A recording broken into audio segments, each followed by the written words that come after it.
Welcome back to Agnisha study portal. আজকের ক্লাসে আধুনিক ভারতের ইতিহাস সংক্রান্ত বিষয়ের বঙ্গভঙ্গ ও স্বদেশী আন্দোলন সংক্রান্ত অধ্যায় থেকে গুরুত্বপূর্ণ প্রশ্ন উত্তর নিয়ে আলোচনা করব। তবে দেরি কিসে, শুরু করা যাক। লর্ড কার্জনের শাসন কত? 1899 থেকে 1906। তাহলে 1899 সাল থেকে 1906 সাল পর্যন্ত লর্ড কার্জন শাসন করেছিলেন। সেই লর্ড কার্জনের শাসনকালে কী কী গুরুত্বপূর্ণ ঘটনা ঘটেছিল সেই সম্পর্কে আলোচনা করা হবে। ইম্পেরিয়াল লাইব্রেরি 1904 সালে প্রতিষ্ঠিত হয়। প্রথম কৃষি বিশ্ববিদ্যালয় স্থাপন হয় কোথায়? বিহারের পুসাতে। এটা কিন্তু পরীক্ষাতে জিজ্ঞাসা করা হয়। প্রথম কৃষি বিশ্ববিদ্যালয় কোথায় স্থাপিত হয়? তাহলে বিহারের পুসাতে হবে। সঠিক উত্তর কবে? সাল 1904 সালে। সমবায় সমিতি আইন প্রণয়ন করেন। তাহলে সমবায় সমিতি আইন প্রণয়ন কবে হয়েছিল? 1904 সালে। কার সময়? এই লর্ড কার্জনের সময়। তিনি কংগ্রেসের শান্তিপূর্ণ মৃত্যু বা পিসফুল ড্যামেজ চেয়েছিলেন। তাহলে তিনি কিন্তু কংগ্রেসের শান্তিপূর্ণ মৃত্যু, কে চেয়েছিলেন কংগ্রেসের শান্তিপূর্ণ মৃত্যু? এভাবে কিন্তু পরীক্ষাতে জিজ্ঞাসা করা হয়, তখন সঠিক উত্তর হবে লর্ড কার্জন। শিক্ষা ব্যবস্থা ও বিশ্ববিদ্যালয়কে সরকারি আওতার মধ্যে আনলেন কি? বিশ্ববিদ্যালয় আইন কত? 1904 সালে। এই যে বিশ্ববিদ্যালয় আইন বা ইউনিভার্সিটি অ্যাক্ট কত সালে? এটা কিন্তু পরীক্ষাতে জিজ্ঞাসা করা হয়। কার সময়? লর্ড কার্জনের সময় 1904 সালে কিন্তু এই আইন পাশ হয়। এরপর বঙ্গভঙ্গ কার্যকারী হয় কবে? 1905 সালের 16ই অক্টোবর। এটাও কিন্তু পরীক্ষাতে জিজ্ঞাসা করা হয়, কবে থেকে বঙ্গভঙ্গ কার্যকারী হয়েছিল। এরপর বঙ্গভঙ্গের উদ্দেশ্য কী? প্রশাসনিক অত্যাধিক জনসংখ্যা এবং সুদূর কলকাতা থেকে উত্তর পূর্বে উন্নয়ন কার্য ব্যাহত।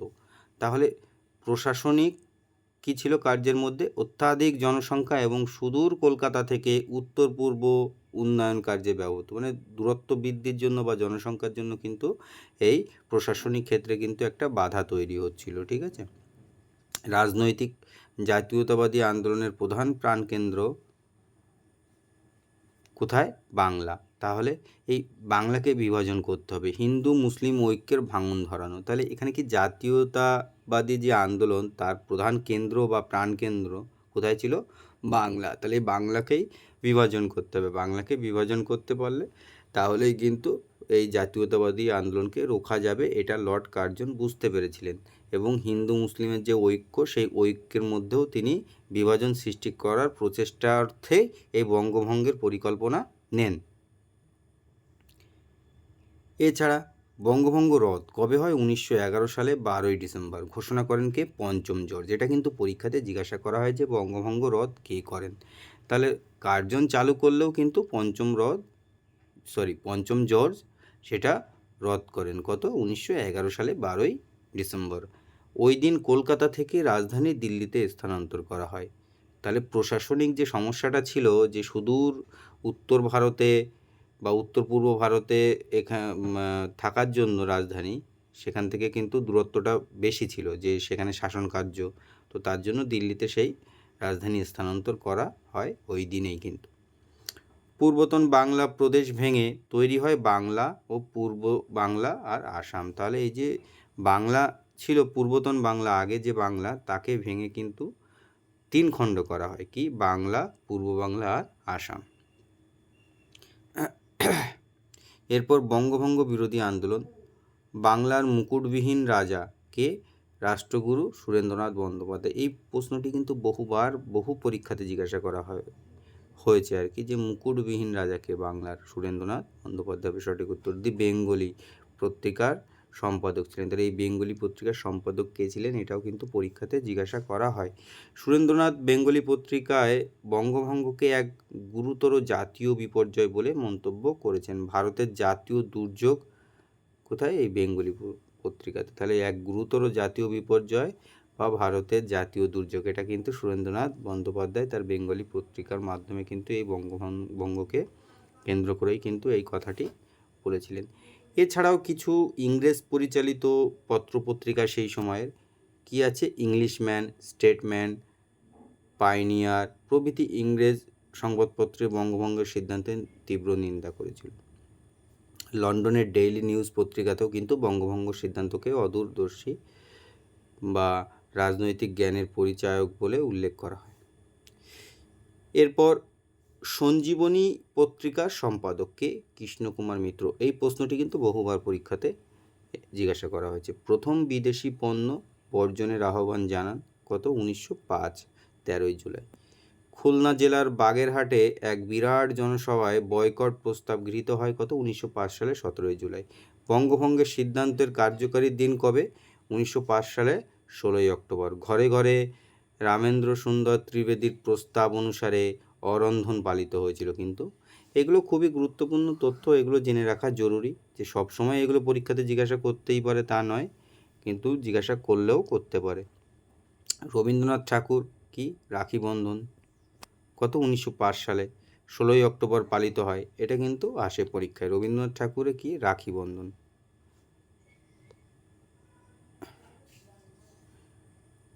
রাজা নারায়ণ বসু সঞ্জীবনী সভা, কৃষ্ণকুমার মিত্র সঞ্জীবনী পত্রিকা, এই দুটো কিন্তু খুবই ইম্পর্টেন্ট, গুরুত্বপূর্ণ। রাজা নারায়ণ বসু সঞ্জীবনী সভা, এটা কিন্তু গুলিয়ে যেতে পারে। একটা সঞ্জীবনী পত্রিকা আর একটি সঞ্জীবনী সভা। তাহলে সঞ্জীবনী সভা কে প্রতিষ্ঠা করেন? তাহলে রাজা নারায়ণ বসু। আর কৃষ্ণকুমার মিত্রের কি হবে? সঞ্জীবনী পত্রিকা। এটা গুলিয়ে ফেললে হবে না, এটা কিন্তু পরীক্ষাতে জিজ্ঞাসা করা হয়, দুটি ইম্পর্টেন্ট। রবীন্দ্রনাথ ঠাকুরের কয়েকটি গান, ঠিক বঙ্গভঙ্গের সময় রবীন্দ্রনাথ ঠাকুর কিছু গান লিখেছিলেন, সেই গানগুলিও কিন্তু পরীক্ষাতে জিজ্ঞাসা করা হয়। একটি গানের লাইন তুলে দিয়ে নিচে কে কার এই গানটি লেখা বা কার গাওয়া, তো সেই ক্ষেত্রে কিন্তু এটা খুবই গুরুত্বপূর্ণ। বাংলার মাটি বাংলার জল বাংলার বায়ু বাংলার ফল, পূর্ণ হোক পূর্ণ হোক পূর্ণ হোক হে ভগবান, এটি কিন্তু রবীন্দ্রনাথ ঠাকুরের লেখা। যে তোমায় ছাড়ে ছাড়ুক আমি তোমায় ছাড়বো না মা, এটাও রবীন্দ্রনাথ ঠাকুর। সার্থক জনম আমার জন্মেছি এ দেশে, এটাও কিন্তু রবীন্দ্রনাথ ঠাকুরের। আজই বাংলাদেশের হৃদয় হতে কখন আপনি তুমি এই অপরূপ রূপে বাহির হলে জননী, এটাও রবীন্দ্রনাথ ঠাকুর। ও আমার দেশের মাটি তোমার পরে ঠেকাই মাথা, এটাও কিন্তু রবীন্দ্রনাথ ঠাকুর। আমার সোনার বাংলা আমি তোমায় ভালোবাসি, এটা কিন্তু বাংলাদেশের জাতীয় সঙ্গীত। এই আমার সোনার বাংলা আমি তোমায় ভালোবাসি, এটাও কিন্তু রবীন্দ্রনাথ ঠাকুরের লেখা। ফেডারেশন হল বা মিলন মন্দিরের প্রতিষ্ঠাতাকে আনন্দমোহন বসু, কত সালে? 1905 সালে। এটা কিন্তু পরীক্ষাতে জিজ্ঞাসা করা হয়। নবগোপাল মিত্রের হিন্দু মেলা আর মিত্র মেলা কার? 1899 সালে হয়েছিল দামোদর বিনায়ক সাভারকর। এই দুটি প্রশ্ন কিন্তু বহুবার পরীক্ষায় এসেছে। বিপিনচন্দ্র পাল স্বদেশী ও স্বরাজ কত গ্রন্থের রচয়িতা? তো 1906 সালের স্বরাজ গ্রন্থ আর স্বদেশী এই গ্রন্থ রচয়িতা বা রচনা করেছিলেন কে? বিপিনচন্দ্র পাল, এটাও কিন্তু পরীক্ষাতে জিজ্ঞাসা করা হয়। অরবিন্দ ঘোষ বন্দে মাতরম পত্রিকার সম্পাদক ছিলেন, এটা আগের ভিডিওতেও আমি জানিয়েছি। ঋষি অরবিন্দ ঘোষ কি বন্দে মাতরম পত্রিকার সম্পাদক ছিলেন। এরপর কিছু গুরুত্বপূর্ণ সার্কুলার আছে যেগুলো পরীক্ষাতে জিজ্ঞাসা করা হয়। সর্বপ্রথম কার্লাইন সার্কুলার, লায়ন সার্কুলার আর পেডলার সার্কুলার, তিনটে সার্কুলার হয়েছিল কত? 1905 সালে, প্রত্যেকটি 1905 সালে, এবং 10ই অক্টোবর 16ই অক্টোবর আর 21শে অক্টোবর। এটা কি বিষয়ে ছিল জেনে নেব। কলেজের ছাত্রছাত্রীদের রাজনৈতিক আন্দোলন কিংবা সভা সমিতিতে যোগদান, এমনকি প্রকাশ্যে বন্দে মাতরম ধ্বনি নিষিদ্ধ করা হয়। তাহলে কলেজের ছাত্রছাত্রীরা কিন্তু রাজনৈতিক আন্দোলন কিংবা সভা সমিতিতে যোগদান করতে পারবে না, এছাড়াও তারা প্রকাশ্যে বন্দে মাতরম ধ্বনি দিতে পারবে না। এটা কোন সার্কুলার অনুযায়ী পাস হয়? কার্লাইন সার্কুলারে তাহলে কিন্তু এটা বলা ছিল। কবে? 1905 সালে 10ই অক্টোবর। ঠিক তারপরেই 1905 সালে 16ই অক্টোবর লায়ন সার্কুলার। উনি কি বললেন? আন্দোলনে যুক্ত ছাত্রছাত্রীদেরকে কি করবেন? ভবিষ্যতে সরকারি চাকরি থেকে বঞ্চিত হওয়ার কথা বলা হয়। তাহলে যে সমস্ত স্টুডেন্টস যারা আন্দোলনে যুক্ত থাকবেন তাদেরকে কিন্তু ভবিষ্যতে চাকরি থেকে বঞ্চিত হওয়ার কথা বলা হয়। লায়ন ছিলেন পূর্ববঙ্গের মুখ্য সচিব। এরপর পেডলার সার্কুলার, ওখানে কি বলা হয়? কবে? এটাও কিন্তু 1905 সালে 21শে অক্টোবর। ছাত্রদের বহিষ্কারের কথা বলা হয়। পেডলার ছিলেন শিক্ষা বিভাগের অধিকর্তা, তাহলে ছাত্রদেরকে কিন্তু বহিষ্কারও করে দেবে সেটাও বলা হয়। তাদের ফিউচারে তাদের যে চাকরি থেকে বঞ্চিত করা হবে সেটাও বলা হয়। এবং কলেজের ছাত্রদের রাজনৈতিক আন্দোলন কিংবা সভা সমিতিতে যোগদানের জন্য নিষেধাজ্ঞা, এছাড়াও বন্দে মাতরম ধ্বনি নিষিদ্ধ করা হয়। প্রকাশ্যে তারাও কোনো বন্দে মাতরম ধ্বনি দিতে পারবে না। তাহলে এই তিনটি সার্কুলার ছিল, এই তিনটি সার্কুলারই কিন্তু পরীক্ষাতে জিজ্ঞাসা করা হয়। এরপর অশ্বিনী কুমার দত্ত স্বদেশ বান্ধব সমিতি, বরিশালে তিনি নেতৃত্ব দিয়েছিলেন। তাহলে এই যে স্বদেশ বান্ধব সমিতির সভাপতি কে ছিল বা নেতৃত্ব কে দিয়েছিলেন? এটা কিন্তু অশ্বিনী কুমার দত্ত। ইনি কোথায়? ইনি বরিশালে। এটা কিন্তু পরীক্ষাতে জিজ্ঞাসা করে। তাকে বরিশালের মুকুটহীন রাজা বলা হতো। দেশীয় প্রযুক্তিতে দ্রব্য উৎপাদন নতুন তৈরি পূর্ববঙ্গ ও আসাম প্রদেশের সরকার এই সমিতিকে নিষিদ্ধ করে এবং অশ্বিনী কুমার দত্তকে জেলে পাঠানো হয়। তাহলে অশ্বিনী কুমার দত্ত থেকে কিন্তু এই যে স্বদেশ বান্ধব সমিতি, এটা কিন্তু পরীক্ষাতে জিজ্ঞাসা করা হয়। কালী প্রসন্ন দাশগুপ্ত ও ব্রজসুন্দর রায় রংপুরে প্রথম জাতীয় বিদ্যালয় স্থাপন করেন। ডন সোসাইটিকে প্রতিষ্ঠাতা শ্রী সতীশ মুখোপাধ্যায়। এটা বহুবার পরীক্ষাতে জিজ্ঞাসা করেছে, খুবই গুরুত্বপূর্ণ একটা প্রশ্ন। ডন সোসাইটিকে প্রতিষ্ঠা করেছিল শ্রী সতীশচন্দ্র মুখোপাধ্যায়। অনুশীলন সমিতি 1902 সালে প্রতিষ্ঠা কে করেছিল? এই সতীশচন্দ্র বসু। উনি কিন্তু সতীশচন্দ্র মুখোপাধ্যায় আর ইনি কিন্তু সতীশচন্দ্র বসু। এই দুটো কিন্তু গুলিয়ে ফেললে হবে না, পরীক্ষাতে কিন্তু এটা জিজ্ঞাসা করা হয়, কারণ বেশিরভাগ ছাত্রছাত্রী কিন্তু এটা ভুল করার একটা প্রবণতা থাকে, তাই এই দুটি প্রশ্ন আমি একই জায়গায় রেখেছি। এরপর যেমন 3টি সার্কুলার আমরা এর আগে জেনেছিলাম, এবার অ্যান্টি সার্কুলার সোসাইটি প্রতিষ্ঠা করেছে কে? শচীন্দ্র প্রসাদ বসু। এটাও কিন্তু পরীক্ষায় জিজ্ঞাসা করা হয়, খুবই গুরুত্বপূর্ণ। এটি কার্লাইন সার্কুলারের প্রতিবাদে গঠিত হয়। তাহলে এই যে কার্লাইন সার্কুলার হয়েছিল তার প্রতিবাদেই কিন্তু অ্যান্টি সার্কুলার সোসাইটি প্রতিষ্ঠিত হয়েছিল, যেটা প্রতিষ্ঠা করেন শচীন্দ্র প্রসাদ বসু। 1906 সালে 14ই আগস্ট কলকাতায় জাতীয় শিক্ষা পরিষদ বা ন্যাশনাল কাউন্সিল অফ এডুকেশন প্রতিষ্ঠিত হয়। কবে? 1906 সালে 14ই আগস্ট। কোথায়? কলকাতাতে হয়েছিল জাতীয় শিক্ষা পরিষদ, যাকে বলা হয় ন্যাশনাল কাউন্সিল অফ এডুকেশন। এই সময় কলকাতায় একটি জাতীয় মহাবিদ্যালয় প্রতিষ্ঠিতও হয়েছিল, কিন্তু এখানে তখন কিন্তু একটা জাতীয় মহাবিদ্যালয় প্রতিষ্ঠিত হয়েছিল। জামশেদজি টাটা জামশেদপুরে 1907 সালে টিস্কো স্থাপন করেন। তাহলে এই 1907 সালে কিন্তু টিস্কো স্থাপিত হয়েছিল। কোথায়? জামশেদজি টাটা করেছিলেন জামশেদপুরে। এটা কিন্তু পরীক্ষাতে জিজ্ঞাসা করা হয়, খুবই গুরুত্বপূর্ণ। এরপর স্যার তারকনাথ পালিতের সহায়তায় অর্থ সাহায্যে বেঙ্গল টেকনিক্যাল ইনস্টিটিউট স্থাপিত হয়। এলাহাবাদে অযোধ্যানাথ একটি জাতীয় বিদ্যালয় স্থাপন করেন। এরপর এ সময় প্রতিষ্ঠিত শিল্প প্রতিষ্ঠানের মধ্যে উল্লেখযোগ্য, তাহলে এই সময় যে শিল্প প্রতিষ্ঠানগুলো হয়েছিল তার মধ্যে উল্লেখযোগ্য কয়েকটি শিল্প প্রতিষ্ঠান এবং তাদের সময়কাল এখানে দেওয়া হলো, দেখে নেব কী কী। বঙ্গলক্ষ্মী কটন মিলস কোথায়? এটা বাংলাতেই হয়েছিল 1906 সালে আগস্ট মাসে। Bengal national bank, national insurance company কত? 1906 সালে প্রতিষ্ঠিত হয়েছিল। বেঙ্গল কেমিক্যাল 1901 সালে। এটা কিন্তু পরীক্ষাতে জিজ্ঞাসা করা হয়, বেঙ্গল কেমিক্যাল কবে প্রতিষ্ঠিত হয়। ন্যাশনাল মেডিকেল কলেজ দেশীয় হাসপাতাল, এটা কোথায় কে করেছিল? ডক্টর সুবোধ কুমার মল্লিক। কত? 1907 সালে। ডক্টর নীলরতন সরকারের সাবান কারখানা কত? 1905 সালে। এটাও কিন্তু পরীক্ষাতে আসে। সরলা দেবী চৌধুরানীর কি? লক্ষ্মী ভাণ্ডার। এরপর স্বদেশী আন্দোলনে যুক্ত হয়ে পড়ে তত্ত্ববোধিনী পাঠশালা কত সালে প্রতিষ্ঠিত হয়? 1840। হিন্দু হিতার্থী বিদ্যালয় 1846। সতীশচন্দ্র মুখোপাধ্যায়ের ডন সোসাইটি 1902। রবীন্দ্রনাথের ব্রহ্মচার্য আশ্রম 1910। ব্রহ্মবৈষ্ণব উপাধ্যায়ের সারস্বত আয়তন 1901। এই প্রত্যেকটি কিন্তু স্বদেশী আন্দোলনের সঙ্গে যুক্ত হয়ে পড়ে। এর মধ্যে সতীশচন্দ্র মুখোপাধ্যায়ের ডন সোসাইটি খুবই গুরুত্বপূর্ণ, বহু পরীক্ষাতে এসছে, বাকিগুলো কিন্তু ইম্পর্টেন্ট আছে। যুগান্তর পত্রিকা কত? 1906 সালে 18ই মার্চ। সম্পাদক ছিলেন ভূপেন্দ্রনাথ দত্ত, ইনি কিন্তু বিবেকানন্দর ভাই। এটাও কিন্তু আসে পরীক্ষায় যুগান্তর পত্রিকা সম্পর্কে। এরপর বঙ্গভঙ্গ ও স্বদেশী আন্দোলন। সন্ধ্যা পত্রিকার সম্পাদক কে ছিল? ব্রহ্মবান্ধব উপাধ্যায়, বহুবার পরীক্ষাতে এসছে। বন্দে মাতরম কত? 1906 সালে। এটি একটি ইংরেজি দৈনিক পত্রিকা। এর প্রতিষ্ঠাতা ছিলেন সুবোধচন্দ্র মল্লিক আর সম্পাদক ছিলেন কিন্তু অরবিন্দ ঘোষ। এটা কিন্তু পরীক্ষাতে আসে। দুটি তথ্যই কিন্তু খুবই গুরুত্বপূর্ণ, বোল্ড করে দেওয়া আছে। যে সমস্ত তথ্যগুলো পরীক্ষাতে বারবার জিজ্ঞাসা করা হয়, ভীষণ ইম্পর্টেন্ট, সেইগুলো প্রত্যেকটি আমি এই ক্লাসে বোল্ড করে দিয়েছি, বা প্রত্যেক ক্লাসেই আমি বোল্ড করে দিই। আর বাকিগুলোও ইম্পর্টেন্ট তথ্য, সেইগুলোই দেওয়া হয় ভিডিওতে। সরি,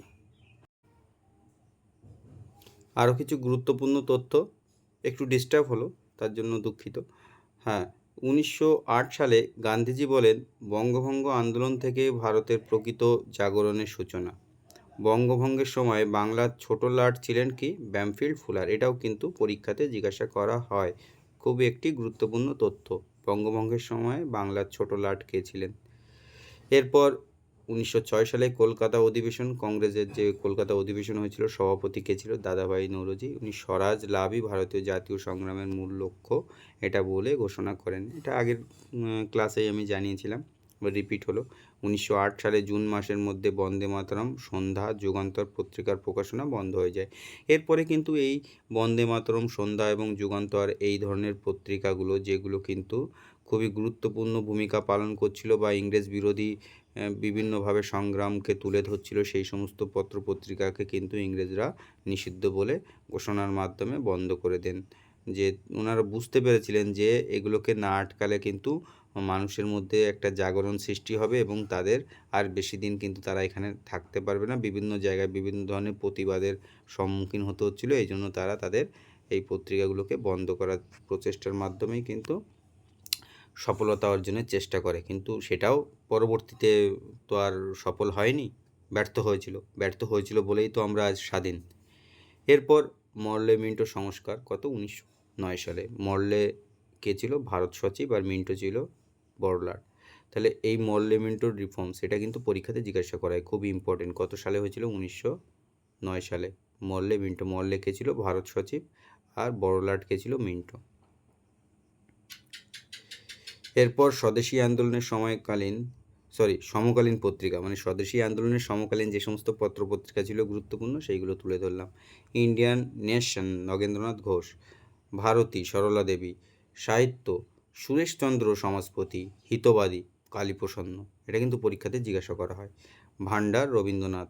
নবশক্তি, মনোরঞ্জন গুহ। নব্যভারত, দেবীপ্রসন্ন রায়চৌধুরী। প্রবাসী, রামানন্দ চট্টোপাধ্যায়। স্বরাজ, ব্রহ্মবান্ধব উপাধ্যায়। সুপ্রভাত, কুমুদিনী মিত্র। রবীন্দ্রনাথ ঠাকুর 1897 সালে স্বদেশী ভাণ্ডার এবং 1903 সালে সরলা দেবী লক্ষ্মী ভাণ্ডার শুরু করেন। বঙ্গের সর্বনাশা শিরোনামে সঞ্জীবনী পত্রিকার সম্পাদক কে ছিল? কৃষ্ণকুমার মিত্র। এটা কিন্তু আগেও বলেছি, পরীক্ষাতে খুব একটা আসে ভীষণ।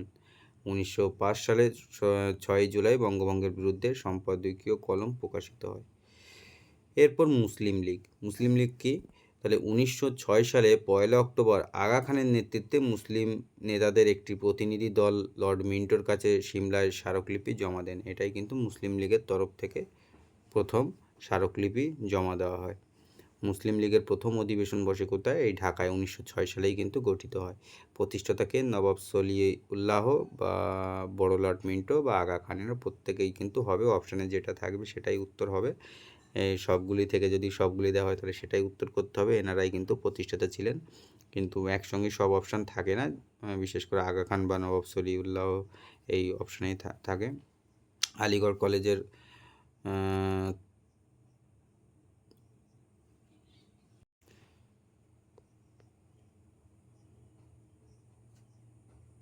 এরপর প্রতিষ্ঠাতা সভাপতি কে? আগা খান ছিলেন। মুসলিম লীগ প্রতিষ্ঠিত হয় ঢাকাতে। বঙ্গভঙ্গ আন্দোলনের বিরোধী ছিলেন নবাব সলিউল্লাহ ও আগা খান। মরলে মিন্টো সংস্কার আইন কবে? এটা আগেই বলেছি, 1909 সালে। ভীষণ ইম্পর্টেন্ট, পরীক্ষায় কিন্তু জিজ্ঞাসা করা হয়। এই অনুসারে আইনসভায় মুসলমানদের জন্য কিন্তু পৃথক নির্বাচনের ব্যবস্থা করা হয়। এরপর ইন্ডিয়ান কাউন্সিল অ্যাক্ট 1909, এটাও কিন্তু পরীক্ষায় জিজ্ঞাসা করা হয়। ইন্ডিয়ান কাউন্সিল অ্যাক্ট 1909, এই আইন মরলে মিন্টো সংস্কার আইন নামে পরিচিত। এই ইন্ডিয়ান কাউন্সিল অ্যাক্ট 1909, এই আইনটাই কিন্তু মরলে মিন্টো সংস্কার আইন নামে পরিচিত। এটা কিন্তু পরীক্ষাতে আসে। লর্ড মরলে ছিলেন সচিব এবং লর্ড মিন্টো ছিলেন ভাইসরয় বা বড়লাট। এনাকেই বলা হয় বড়লাট, আর এই সচিব বলতে ভারত সচিব। কেন্দ্রে ও প্রাদেশিক আইন পরিষদের সদস্য সংখ্যা বাড়ানো হয় এই আইন অনুসারে। সাম্প্রদায়িক ভিত্তিতে নির্বাচন ব্যবস্থা চালু হয়। মুসলমানদের জন্য বা মুসলিমদের জন্য পৃথক নির্বাচন মণ্ডলী বা ইলেকটোরেট গৃহীত হয়। লর্ড মিন্টোকে বলা হয় ফাদার অফ কমিউনাল ইলেকটোরেট। তাহলে এই প্রথমবার কিন্তু এই সাম্প্রদায়িক ভিত্তিতে নির্বাচন ব্যবস্থা চালু হয়। এর জন্য কিন্তু ফাদার অফ কমিউনাল ইলেকটোরেট কাকে বলা হয়? লর্ড মিন্টোকে। এরপর কি? এই আইন ভাইসরয়ের শাসন বিভাগের সঙ্গে ভারতীয় যোগসূত্র স্থাপন করে। সত্যেন্দ্র প্রসাদ সিং ছিলেন প্রথম ভারতীয় আইন সদস্য বা ল মেম্বার। এটা কিন্তু পরীক্ষায় জিজ্ঞাসা করা হয়। প্রথম ভারতীয় আইন সদস্য কে ছিল? সত্যেন্দ্র প্রসাদ সিং হবে সঠিক উত্তর। আজকের ক্লাসটি এখানেই শেষ হচ্ছে। খুব শীঘ্রই পরবর্তী ক্লাস আসতে চলেছে। আজকের ক্লাস সংক্রান্ত যদি কারো কোনো বিষয় জিজ্ঞাসা থাকে তাহলে অবশ্যই কমেন্ট সেকশনে জানাতে পারেন। আর আজকে ক্লাসটি ভালো লাগলে লাইক শেয়ার কমেন্ট এবং চ্যানেলটিকে সাবস্ক্রাইব করতে ভুলবেন না। থ্যাংক ইউ বন্ধু।